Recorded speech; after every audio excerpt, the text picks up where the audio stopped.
Hello! It's Tuesday morning. அன்னைக்கு வந்து கொஞ்சம் திங்ஸ் எல்லாம் தேவைப்பட்டது. ஸோ, பக்கத்தில இருக்கிற சூப்பர் மார்க்கெட்ல போய் வாங்கிட்டு வந்திருந்தேன்.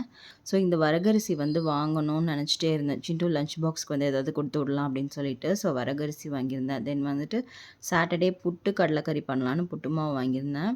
தென் வந்துட்டு பட்டர், அப்புறமா சீஸ். சீஸ் வந்து மெயினா வாங்கணும்னே போயிருந்தேன். சின்ட்டு வந்து பீட்ஸா கேட்டுட்டே இருக்கா. ஸோ, வீட்லயே செஞ்சு குடுக்கலாம் அப்படின்னு சொல்லிட்டு தான் சீஸ் வாங்கியிருந்தேன்.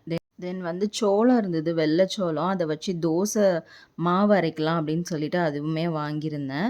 ஸோ ஹேண்ட் வாஷுமே வீட்ல வந்து தீர்ந்து போச்சு. ஸோ அதனால பை ஒன் கெட் ஒன் ஆஃபர்ல இருந்தது. ஸோ அது வாங்கியிருந்தேன். இந்த லாவெண்டர் கலர் வந்து ஸ்மெல்லு ரொம்பவே சூப்பரா இருந்தது.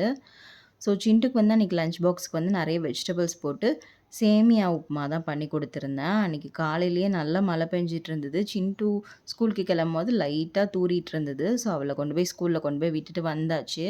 ஸோ வந்ததுமே மாவு அரைக்கிறதுக்காக ஊற வச்சுட்டேன். சோளமும் வாங்கியிருந்தேன்ல, ஸோ சோள தோசைக்கு ஊற போடலாம் அப்படின்னு சொல்லிட்டு 1/2 கப் சோளம், 1/2 கப் இட்லி அரிசி, 1/4 கப் உளுந்து, கொஞ்சமா வெந்தயம் இதெல்லாம் ஒண்ணாவே போட்டு ஊற வச்சுட்டேன்.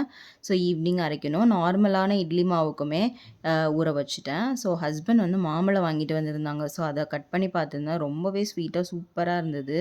மாம்பழம் வாங்கும்போது நெறைய டிஷ்லாம் ட்ரை பண்ணி பார்க்கணும் அப்படின்னு சொல்லிட்டு சேவ் பண்ணி வச்சிருப்பேன். பட் இந்த மாம்பழம் ரொம்ப டேஸ்ட்டா இருந்தது. அப்படியே சாப்பிட்டு காலி பண்ணியாச்சு.